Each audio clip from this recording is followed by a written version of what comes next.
Então, hoje nós vamos falar sobre Judas, né? É um dos personagens mais, não obscuros, né? Mas um dos personagens mais, talvez, comentados, né?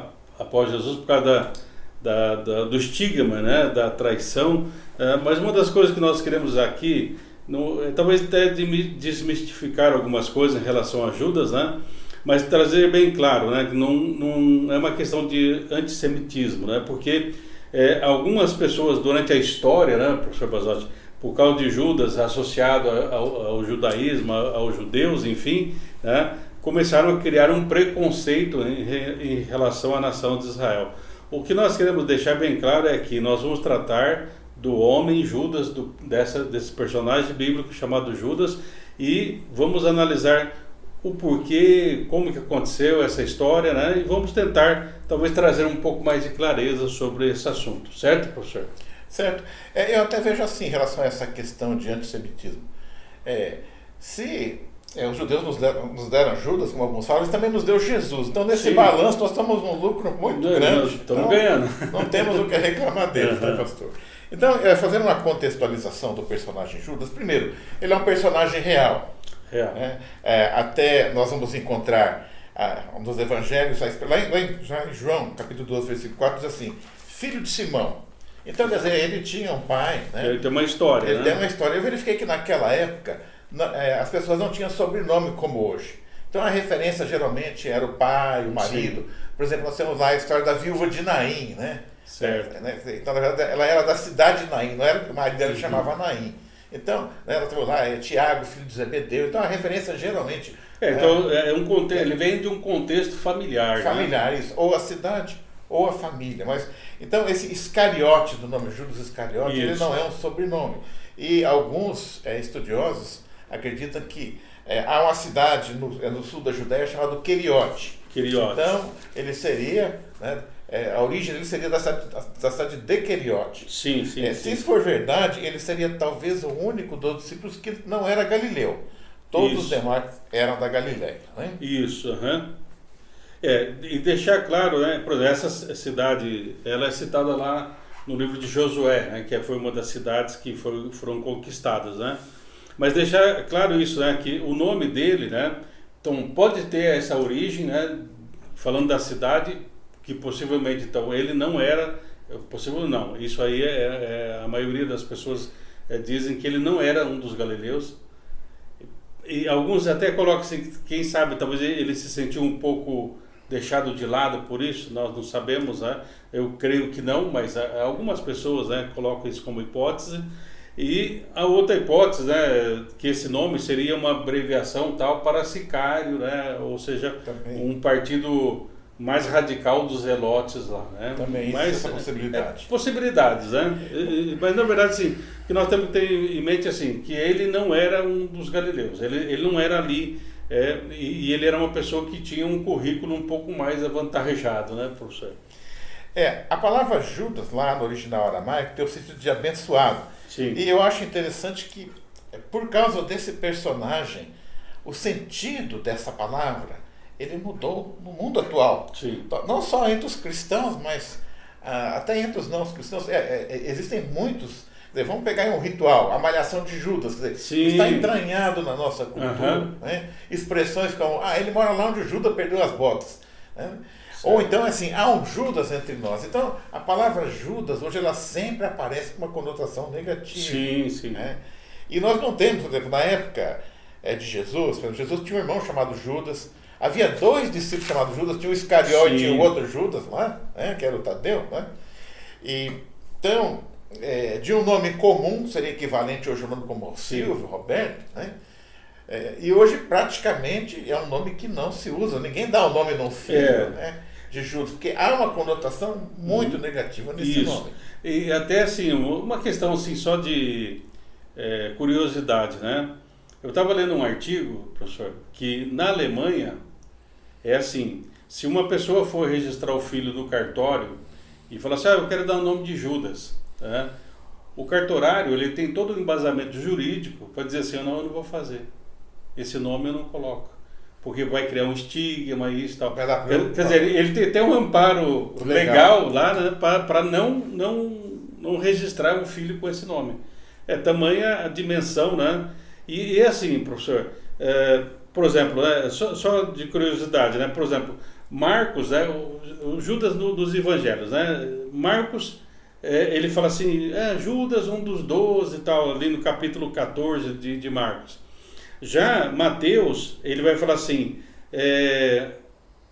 um homem que tinha cobiça, né? Porque aí ele cita lá Mateus 26:15, quando fala assim, o que eu vou ganhar? Eu ganho alguma coisa se eu entregar Jesus e tal. Aí já quando vem Lucas, ele vai falar assim, Satanás entrou nele e tal, né? Aí quando chega em João que é o último evangelho, também é o último evangelho escrito, João vai relatar que Judas ele era incrédulo, que ele era um diabo, né? E que ele era um ladrão. Além de traidor também. Isso. Então, em João, capítulo 12, versículo 4, diz assim, Judas Iscariote, filho de Simão, o que havia de traí-lo. É assim que então, todos eles apresentam a questão da traição. Só que assim, o que eu quero colocar, professor, por exemplo, nós temos o primeiro evangelho que é Marcos. Não, Mateus. Não. Na escrita. Na escrita, tá. O primeiro evangelho é o evangelho de Marcos. O mais antigo. Depois é o mais antigo e tal. Parece assim, conforme vai passando o tempo, o Judas vai ficando mais ruim ainda. Hoje, né, vamos dizer assim, com toda a história, desde passado 2000 anos, a própria igreja continua estigmatizando o Judas. Nós não vamos defender Judas porque ele tinha o livre-arbítrio, né? Mas a ideia é a seguinte, que com o passar do tempo, nós vamos focando, e na verdade o nosso foco tem que ser Jesus. Tem que ser Jesus. Tem que ser Jesus.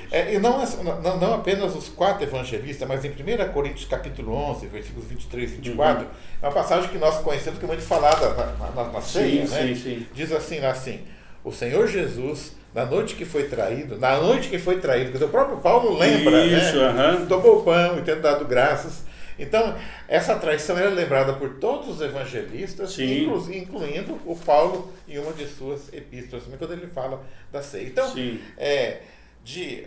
um nome popular, né, que significava abençoado, louvado, por causa deste personagem, hoje Judas é sinônimo de traição. A traição. Né? Agora, o que eu acho interessante em Judas é que ele tinha qualidades. Ele tinha competência. O problema de Judas é que ele fazia um mau uso disto. Mas ele tinha, né? Por exemplo, ele era o tesoureiro dos discípulos. Isso significa que ele alcançou a confiança dos seus companheiros. Era os 12, mas tinha coisa dos 70. Ele se destacou ali. Então ele tinha uma postura que transmitia confiança. E essa confiança se mantém até o último momento, que a última cena dele com os discípulos é na ceia, quando ele sai para trair Jesus. Os discípulos pensam que ele tinha sido para comprar pão. Então havia uma confiança muito grande. Então ele tinha uma postura que gerava confiança. Eu vejo também que ele tinha uma outra habilidade. Ele era muito inteligente no sentido de defender o seu ponto de vista. Por exemplo, lá, naquele episódio em que você tem a Maria, a Marta e Lázaro. Né? Logo após a ressurreição de Lázaro, Jesus vai visitá-los.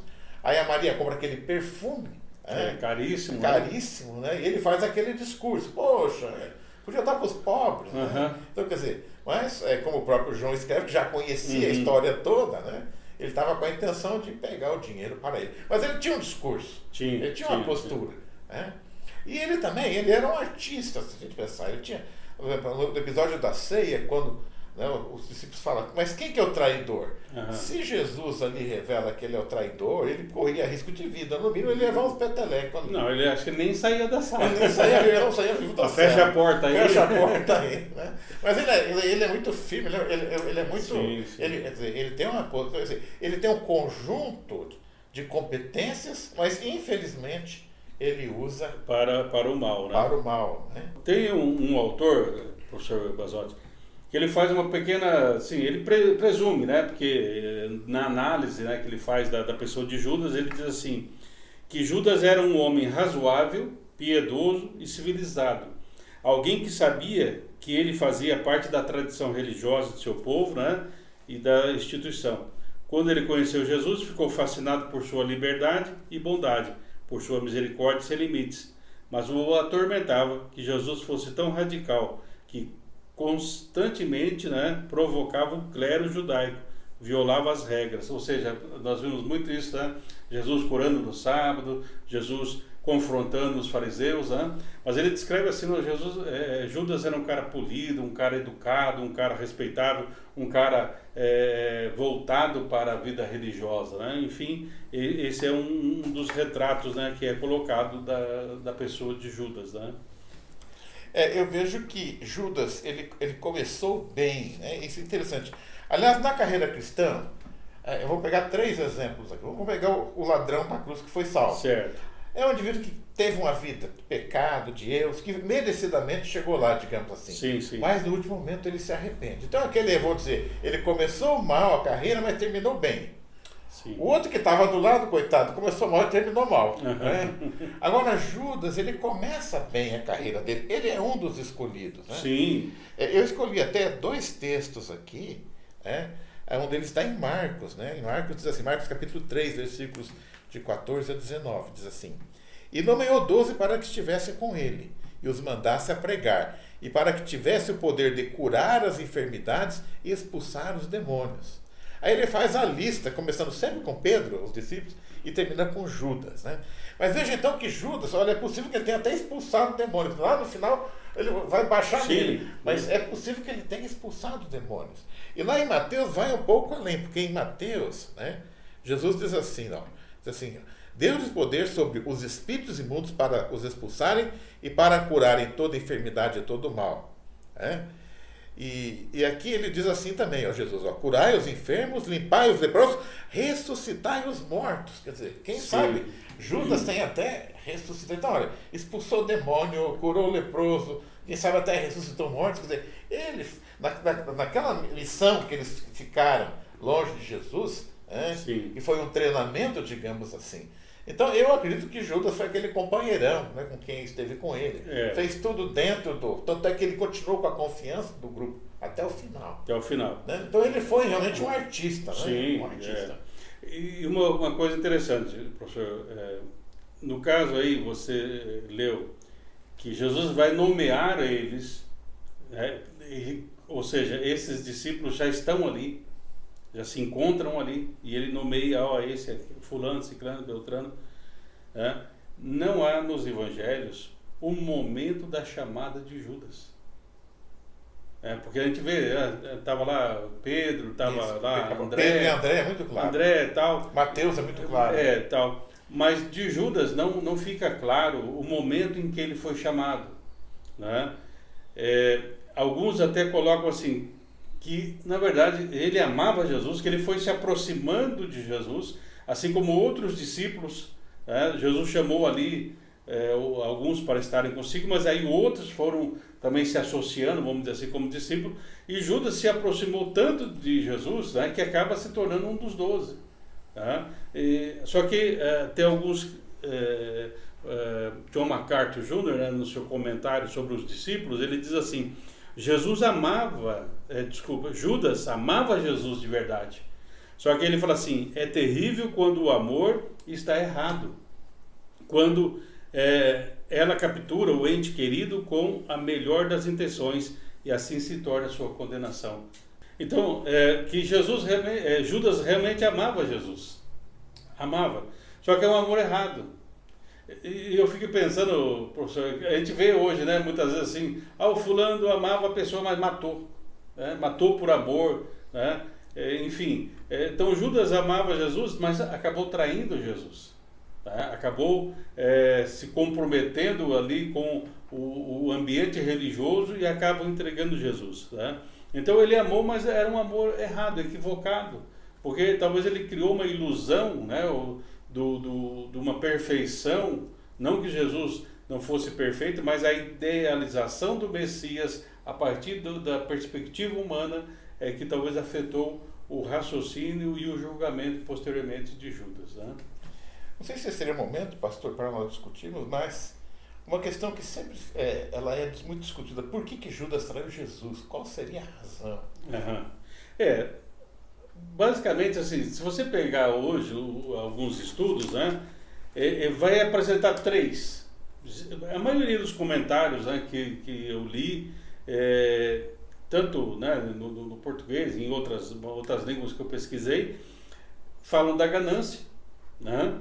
Falam do nacionalismo, né? E de uma ideia de querer forçar Jesus a se manifestar ou se revelar como Messias sem passar pela cruz, né? Então, basicamente essas três. Só que aí é uma controvérsia, né? Porque a ganância, a gente vê que depois ele pega o dinheiro e joga. As 30 moedas ele não está. O nacionalismo também, ele não se sustenta, vamos dizer assim, né? E eu fico com essa terceira hipótese, na minha opinião, que Judas, até o último momento, por ele amar Jesus, ele queria que Jesus se manifestasse com seu poder, com sua glória. Agora, a motivação que ele queria que isso acontecesse, não sei se ele queria ser o tesoureiro do reino, do reino de Deus, enfim, né, o que ele queria, mas esse amor levou ele, né, de uma maneira equivocada a querer que Jesus se manifeste. Só que isso era o que o povo queria, né? Se você é Deus, desce da cruz, e aí nós vamos acreditar em ti, enfim, né? Mas não foi para isso. Jesus veio para morrer e morrer a morte de cruz, ir até o fim, e ele assim o fez, né? Uma coisa que eu vejo é que Judas, na verdade, ele era um cara inteligente, realmente. Sim, com certeza. Mas ele se achava esperto, quer dizer, né? Talvez em relação aos discípulos, ele conseguia enganar bem, né? Mas ele estava ali com Jesus, e Jesus não tem como enganar, né? Então, o que eu acho interessante é que o Judas, né, ao fazer tudo o que ele fez, ele está cumprindo as profecias, né? 30 moedas de prata. Você vai lá em Zacarias, sim, capítulo 11, versículos 12 e 13, diz assim, ó, Zacarias, cerca de 500 anos antes de Judas. Sim. Porque eu lhe disse, se parece bem aos vossos olhos, dai-me o meu salário, e se não, deixai-o, e pesar o meu salário, 30 moedas de prata. O Senhor, pois, disse-me, arrojai isso ao oleiro, esse belo preço em que fui avaliado por eles. E tomei as 30 moedas de prata e as arrojei ao oleiro, na casa do Senhor. Então, veja bem, são várias possibilidades, várias, sim, razões. Mas, quer dizer, ao fazer, independente da razão que ele tinha, ele nada mais está que cumprindo uma coisa que nós vamos ter sido levantado lá atrás. Né? Então a gente vê que ele pensa que está no comando, mas ele é apenas o que? Ele é uma peça em toda uma história que já está escrita, né, pastor? Isso. Lembrando também, professor Basotti, né, que dentro dessa história, nós não podemos entrar na ideia, então Judas fez isso porque estava predestinado a isso. Não. Nós acreditamos, né? Ele teve o livre-arbítrio o tempo todo. Tanto é... Eu não contei, pastor, mas acho que no mínimo 10 vezes eu li que Jesus advertiu. Sim, sim. Ele é advertido muitas vezes. Não faltou exortação. Não faltou. Não faltou. Até no capítulo 26, né, de Mateus, no versículo 24, fala assim: o Filho do Homem vai, como está escrito, a seu respeito. Mas ai daquele por intermédio de quem o Filho do Homem está sendo traído. Melhor lhe fora não haver nascido.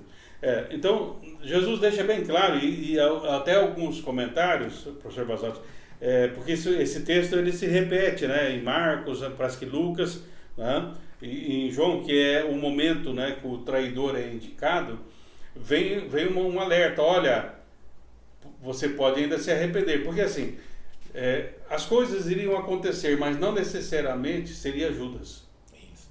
Né? Então é isso que nós temos que ter bem claro, né? Porque nós também fomos destinados para os céus, mas nós podemos nos perder por causa da incredulidade ou pela desobediência de não fazer a vontade do Senhor, mas o nosso destino ou um pré-destino é estarmos nos céus. Pastor, eu vejo na história de Judas um recado para nós. Nós temos, sim, que aprender com os vilões. Essa é a nossa ideia. Sim. Então, vamos imaginar... Aprender a não fazer o que precisa. A não fazer. Vamos deixar claro aqui. Verdade. Mas veja bem, vamos imaginar o seguinte, que nós tivéssemos o provável... O Judas tem um currículo aqui melhor que o nosso, pastor. Sim, o cara era bom.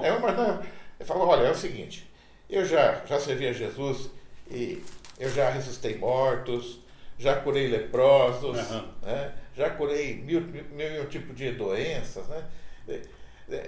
Mas quer dizer, isso não foi uma... Quer dizer, com todo esse histórico que ele tinha, quer dizer, isso não foi... sou o tesoureiro Do grupo. Tesoureiro do grupo, É. né? Quer dizer, com todo esse histórico não foi uma garantia para que ele se perdesse. Então, aquela recomendação que há lá em Hebreus, aquele que está de pé, né? Cuide para que não caia. Cuide para... Isso é muito importante, porque Sim. nós temos que entender que Judas ele fez uma carreira boa. Ele começou Sim. bem. Sim. O problema dele foi que ele se perdeu no meio do caminho. Em algum momento, e é isso que até no livro de Provérbios, né, fala, há caminhos que ao homem parece ser bom, mas o fim é morte.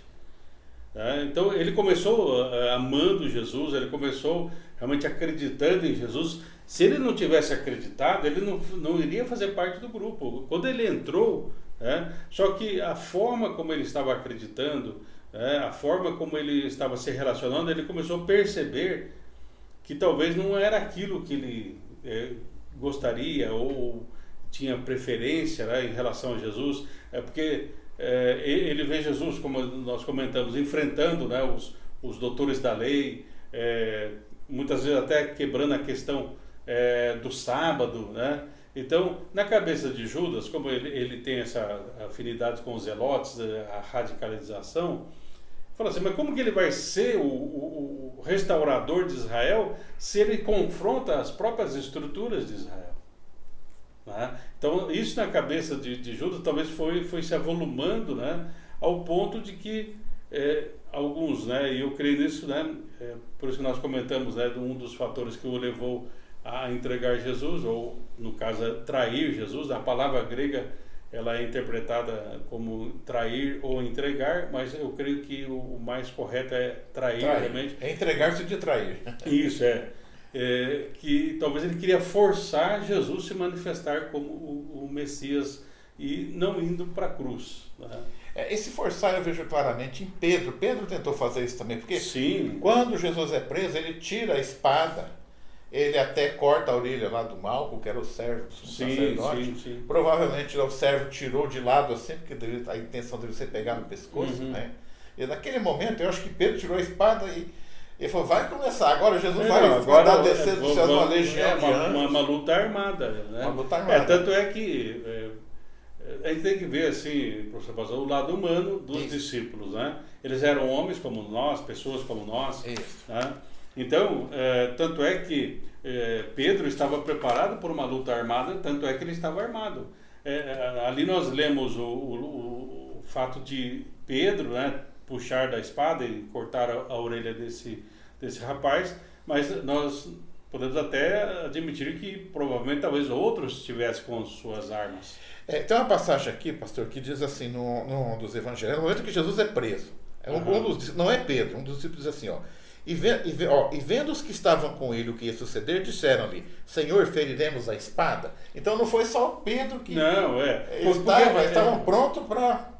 Porque tinha uma pressão, uma pressão que estava sobre Jesus, porque o momento estava chegando, né? O momento da entrega, de ir para a cruz estava chegando. Então, imagina, era uma atmosfera de muito receio por parte dos discípulos. Tanto é que quando Jesus é preso, eles fogem, né?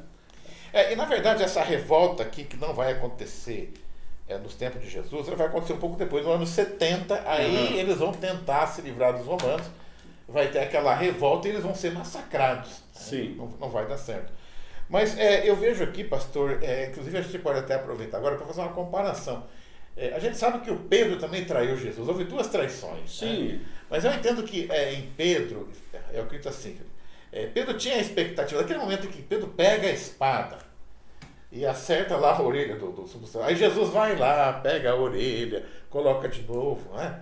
Então, assim, na cabeça de Pedro, eu entendo que aquilo foi assim uma coisa que ele não entendeu. Quer dizer, ele ficou decepcionado com Jesus também, porque aquele Jesus guerreiro que ele esperava, que ia botar para quebrar. E aí Jesus sendo levado preso. Se deixando levar, porque ele sabia que Jesus podia sair dali. Então eu entendo assim que Pedro, na verdade, ele passa a viver uma crise. Ele amava Jesus, né? Mas ao mesmo tempo ele não aceitava aquele Jesus que ele estava vendo, não era aquele Jesus que ele tinha seguido. Ele achava que... Porque assim, ele pintou um quadro de Jesus, mas não é aquele quadro. É como esses quadros que muitas vezes nós vemos de Jesus assim, cabelos longos, não é a figura de Jesus. Não é a figura de Jesus. Então, muitas vezes, esses discípulos, e hoje nós temos que aprender com esses vilões aí da fé, a não criarmos uma imagem irreal de Jesus. Eu tenho que ficar com o texto bíblico. Isso. Há um comentário do Antigo Testamento, professor Basotti, que o autor começa dizendo assim, que nós como cristãos, evangélicos, protestantes e tal, enfim, nós somos os maiores idólatras, porque nós criamos uma falsa imagem de Deus. Mas para mim eu vejo Deus assim, eu vejo Deus assado, para mim ele é como um Senhor lá nos céus e tal. Ou seja, nós criamos imagens a partir de nós mesmos, e isso aí então a gente vai criando dois problemas. Primeiro, você vai se iludir, o segundo, você vai se desiludir. Então não se iluda, Vamos ver o Deus da Bíblia. Mas nós temos que entender também assim, que quando eles imaginavam que Jesus ia voltar para não era uma coisa assim, não era uma fantasia, no sentido que ele já tinha visto Jesus apaziguar a tempestade, Jesus já está morto, Jesus já tinha falado, olha, se eu quisesse pedir ao Pai legiões de anjos. Então, ele sabia que Jesus podia fazer aquilo, Então, é uma crise na cabeça deles. Porque assim, a crise, professor Basotti, e hoje também a crise acontece, porque é o seguinte, nós temos que entender, Deus tem o seu plano. A grande dificuldade nossa hoje é entendermos esse plano e aceitarmos o plano de Deus, porque ele vai totalmente contrário à nossa forma de pensar. Quando fala assim, transformai-vos pela renovação da vossa mente e não vos conformeis com o presente século, a palavra grega ali tem a ideia assim, não entra no esquema desse mundo. Então a nossa transformação, a renovação da nossa mente é para nós não entrarmos no esquema do mundo, porque o mundo tem um tipo de esquema. Tanto é que Jesus fala assim, minha paz vos dou, não vou lá dou como o mundo dá.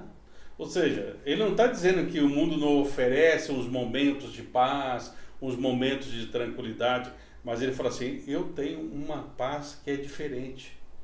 A minha paz é diferente. Que os discípulos só vão entender só depois de Pentecostes. Então, aí precisa da revelação, precisa do Espírito Santo. E hoje, na vida da igreja, nós também precisamos, porque senão nós vamos ser vilões da fé. Nós vamos criar uma religião que, ao invés de gerar vida, vai gerar morte. Pastor, eu acho interessante que quando nós pegamos os evangelhos, que falam desde o nascimento de Jesus até a sua ressurreição,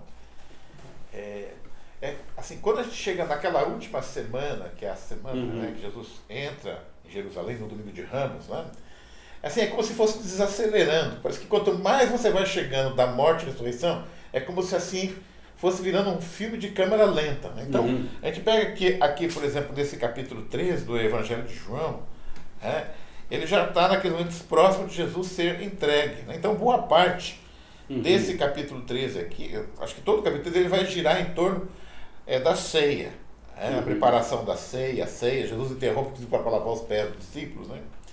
E aqui me chama a atenção, eu acho que há dois momentos que chamam muita atenção em relação a Judas. A participação de Judas na ceia e depois da entrega de Jesus. Certo.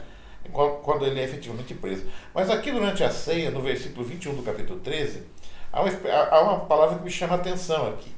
Vou ler o versículo, depois eu vou dizer o que me chama a atenção. Diz assim, tendo Jesus dito isso, turbou-se em espírito e afirmou dizendo, na verdade vos digo, que um de vós há de me trair. Turbou-se em espírito, Quer dizer, Jesus estava sofrendo com aquela situação. É uma profunda tristeza, Tanto é no capítulo 14, se usa essa expressão, não se turbe o vosso coração, credes em Deus, credes também em mim. Porque assim, Jesus já, como nós lemos ali no livro de Mateus, no capítulo 26, Jesus, ele orienta, olha, o Filho do Homem o que tem que acontecer com o Filho do Homem vai acontecer, mas ai daquele que for o instrumento. Então, naquele momento, ele já percebe, aí ele tem essa percepção de que Judas realmente está disposto a fazer, tomou uma decisão interior de que vai entregá-lo. Então, a tristeza, porque assim, professor Basalto, eu fico pensando assim, quando a gente vê uma pessoa, né, principalmente um pai, né, que ama o filho, mas vê que o filho está tomando um caminho errado, isso entristece o coração do pai. Isso. Então, nós temos que entender que Jesus andou com ele 3 anos, ele andou com Jesus, ele viu muitas coisas, ou até, como o senhor comentou, provavelmente ele tenha feito muitas coisas em nome do Senhor. Então, agora, Jesus se entristece, porque o fim é morte. Eu vejo aqui, pastor, que a reação de Jesus é diferente da nossa, no seguinte sentido. Nós tendemos a ter, em relação a uma pessoa que é um traidor, um sentimento de raiva, de ódio, de vingança, digamos assim. Vamos pegar ele. Vamos pegar ele. Mas Jesus sabe o que virá depois. E eu entendo que o turbar-se aqui, Jesus não está com aquele sentimento que às vezes nós temos em relação a alguém que nos trai. Ele está preocupado com aquilo que virá depois. Isso. Então é isso que é o turbar, ele está sofrendo com aquilo. Né? Então, mas ele respeita o livre-arbítrio. Respeita, né? Tanto é que, por exemplo, existe um texto, né, que é um texto apócrifo, não é bíblico, né, mas eu acho interessante quando o autor ele faz um diálogo entre Jesus e Pedro, né, porque Pedro era uma pessoa muito explosiva, muito violenta, tanto é que ele cortou a orelha do rapaz aí, né, na espada. Mas muito sincero. Ele tinha o lado meio dele, mas ele tinha o lado brutão dele, né? Então, nesse diálogo, que eu acho muito interessante, Jesus chega para Pedro e fala assim, a primeira coisa, Pedro, olha, eu amo você, eu gosto de você, você é um cara legal e tal. Só que, Pedro, você tem um temperamento muito, né, terrível. Você fala antes da hora, ou você fala muito, ou você explode, coisa e tal. Mas eu quero dizer para você que eu amo muito você, Pedro. Só que é o seguinte, Pedro, se você não mudar, você vai sofrer muito. Eu não gostaria que você sofresse. Então eu gosto desse diálogo. Então, quem sabe, eu vejo aqui Jesus fala assim, talvez até pensando, olha, o sofrimento que Judas vai passar. Isso. Né? O que o espera depois.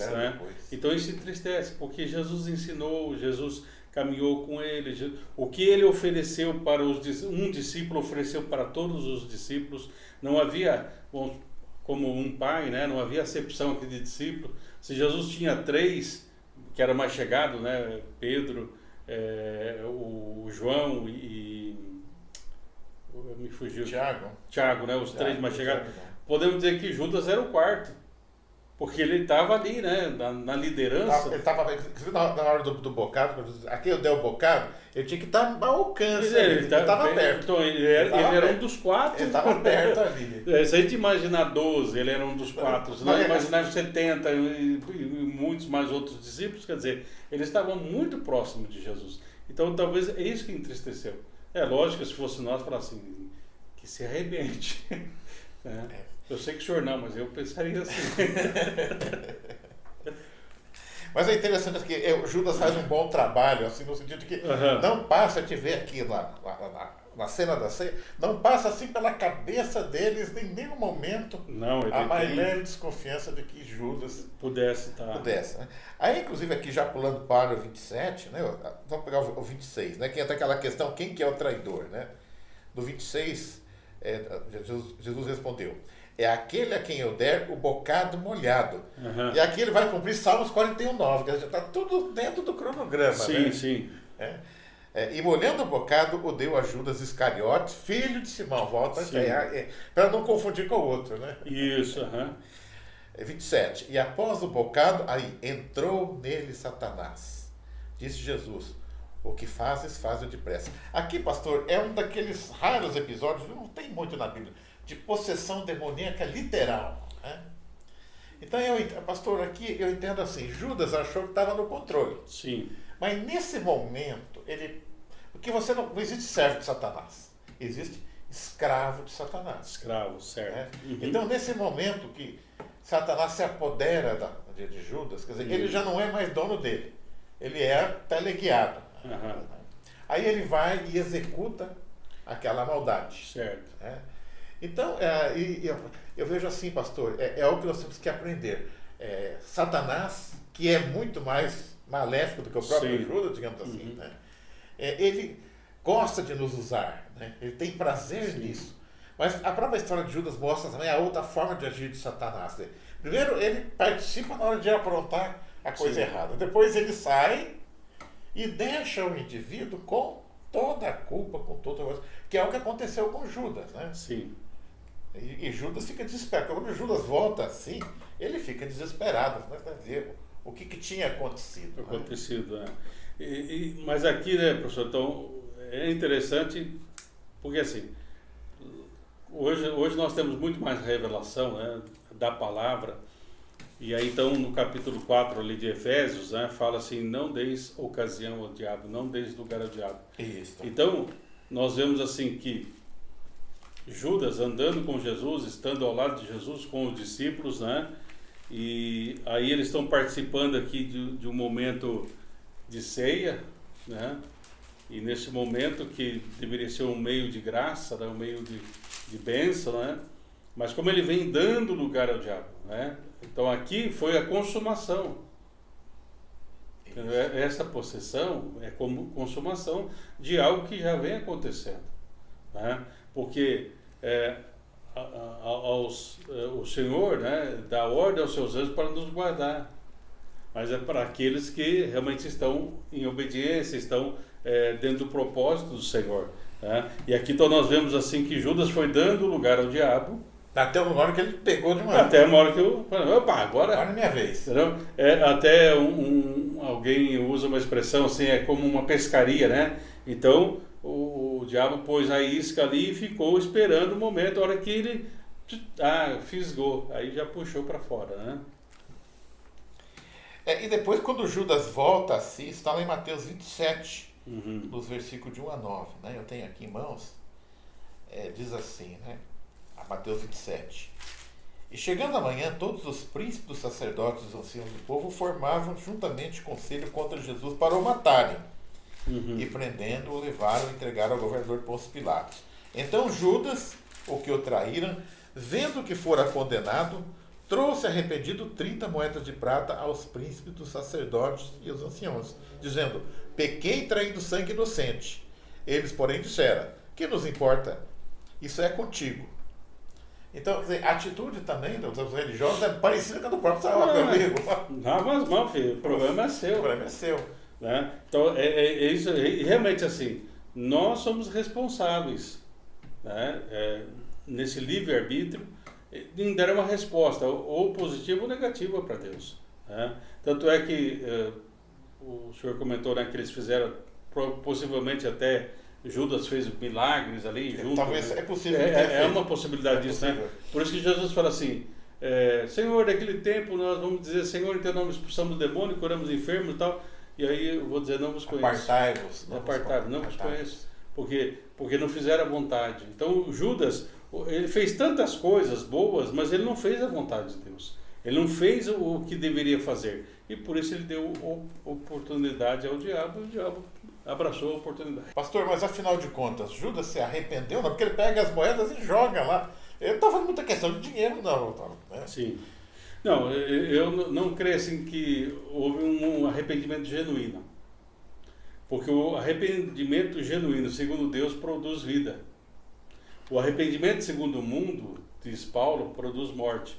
Então o que ele teve foi um grande remorso, tanto é que ele se desfaz das moedas e aí depois ele vai tirar a própria vida.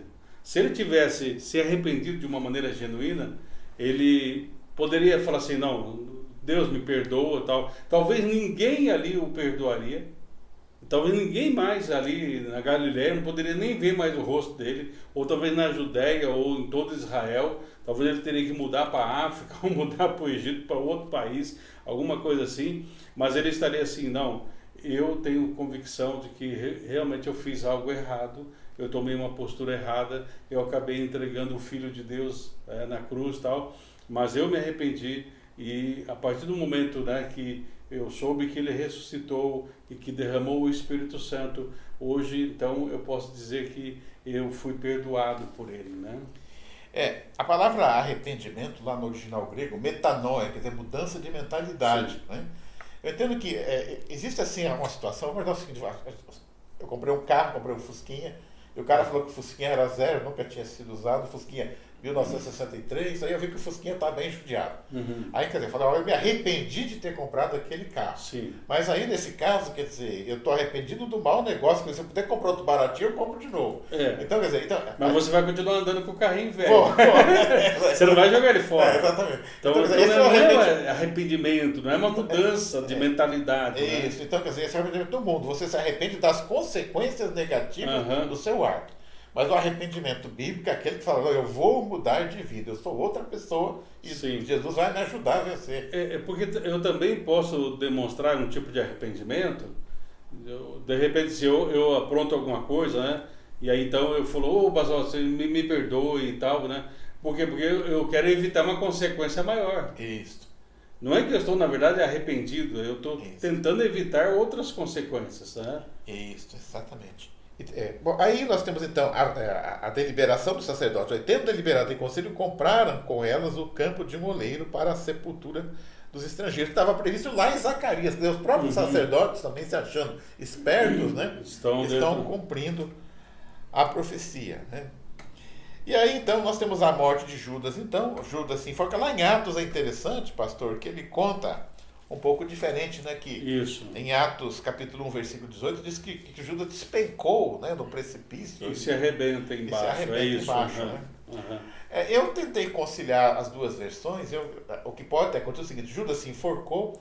Quando a pessoa morre, ele fica inchado o corpo. Então, provavelmente, talvez a corda arrebentou. E aí ele se esborrachou. Aí ele bateu lá embaixo. Então, isso são possibilidades, né? E aí não haveria, né, não há contradições, né, entre as histórias, né? Há essa possibilidade, né, de que ele se pendura na corda, enfim, né, e aí de repente acontece alguma coisa desse tipo e ele acaba caindo, né, no buracão aí. Bom, pastor, já assim meio indo para uma finalização, uma coisa muito importante que eu aprendi com Judas, não sei se o pastor há de concordar comigo, a vida na igreja é um caminho para o céu. Certo. Mas uma vida na igreja, fazendo o que há de errado, pode ser um caminho mais rápido para o inferno. Sim. Talvez você quiser chegar ao inferno mais rápido, talvez dentro de uma igreja, fazendo coisas que desagradam a Deus, você chegue mais depressa. Então eu vejo em Judas, que pena, ele foi uma pessoa que teve muitas oportunidades, né? Uhum. Quem sabe alguém no dia do juízo final, um índio lá do interior do Amazonas, que veio no século V a.C., possa dizer assim, olha, eu nunca ouvi falar desse nome, mas Judas não vai poder falar isso. Ele esteve do lado, andou com Jesus, viu todos os milagres que Jesus fez, ouviu todas as pregações de Jesus, Jesus deu poder para ele curar, ressuscitar, né?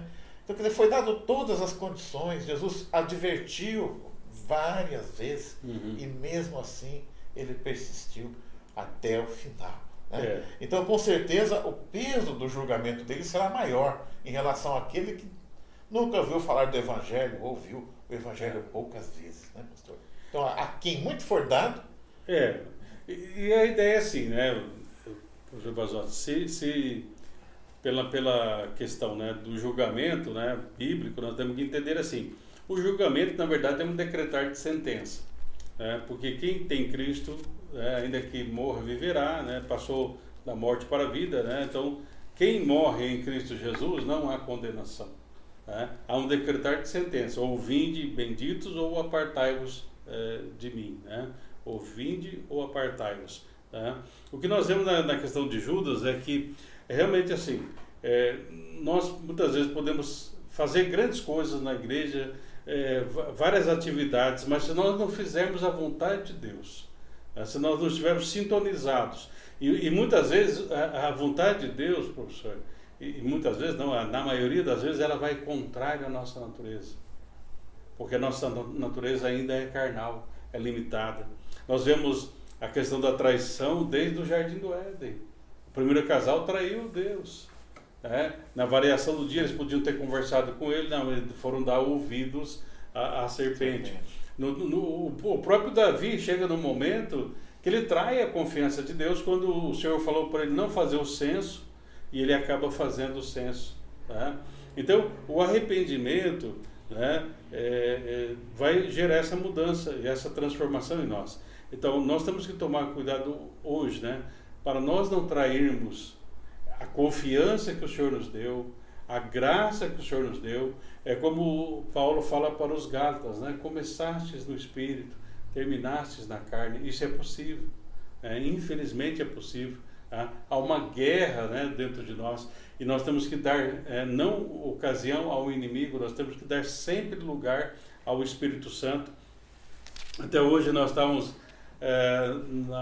nas nossas devocionais aí, no capítulo 9, né, de Romanos, na Bíblia Viva, Paulo fala assim: a minha consciência, ela é dirigida pelo Espírito Santo. A minha consciência é impulsionada, influenciada pelo poder do Espírito Santo. E nós vemos aqui que Judas, né, ele acalentou uma ideia. A partir do momento que ele acalentou essa ideia, ele vai sendo influenciado pelo inimigo, até que o inimigo toma posse definitivo. E ele se torna, ao invés de ser um instrumento de Deus, ele se torna um instrumento de Satanás. Pastor, enquanto o senhor falava aí, eu me fiz a seguinte pergunta.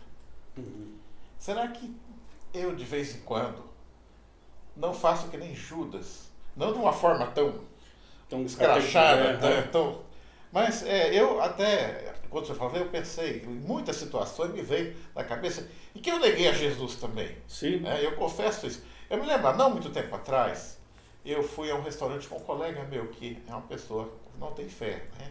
E eu me lembrei que naquele local que nós estávamos fazendo a refeição, tinha sido uma igreja ali. Eu falei, aqui era uma igreja, né? Algum tempo atrás. Ele falou, você percebeu como melhorou o ambiente, Roberto?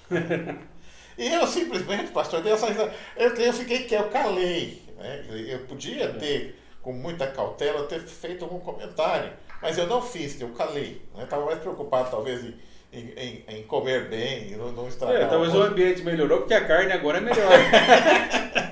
A carne literalmente é melhor. Então, quantas vezes a gente vira agente secreto? Você dá uma de agente secreto. Você finge que não é comigo. Não é comigo e tal. Hoje não é o dia, ele vai pagar a conta aqui, vamos comer e tal. Não vou criar confusão. Não criar confusão, hoje ele vai pagar a conta, né? Mas eu vejo assim, você não quis ser como Elias lá em Jezabel, chato, né? É o chato, né? Mas eu vejo, pastor, nós temos que tomar um certo cuidado também. Sim. Não que nós façamos de uma forma tão ostensiva como Judas fez, mas no dia a dia ter esse cuidado para não vender Jesus às vezes. Às vezes até por menos de 30 moedas. De repente fala, não, ele vai pagar o almoço aqui, ele é um cara legal, não vou brigar com ele. O valor daquele almoço é menos que 30 moedas de prata. Então muitas vezes a gente, por pequenas coisas, toda vez que nós omitimos um testemunho, para não ser chato, para ser politicamente correto. Então, professor, porque assim, realmente, quando nós vivemos o Evangelho, Jesus mesmo diz, né, o mundo vos odeia, mas lembre que primeiro odiou a mim. Né? Não há condições, né, de nós como cristãos nos associarmos a qualquer outra coisa. E não há condições de misturarmos as coisas. Né? Então nós precisamos ter bem claro isso para a vida da gente. Né? Senão nós estaremos traindo o Evangelho de Jesus. Traindo realmente o próprio Senhor. Né? Pastor, então, aprendemos muito com Judas, no sentido de que não vamos fazer igual a ele. Sim. Né? E o que eu aprendo aqui? Primeiro, se eu, ou o senhor, ou qualquer um que está nos ouvindo, tem um excelente currículo dentro da igreja, sim, né? Quem sabe você tem até ressuscitado morto, curado leproso, provavelmente não, né? Coroinha do pastor. Coroinha do pastor, né? O pentatataravô já estava na igreja aqui, viu a lama do dilúvio. Isso, aí vai.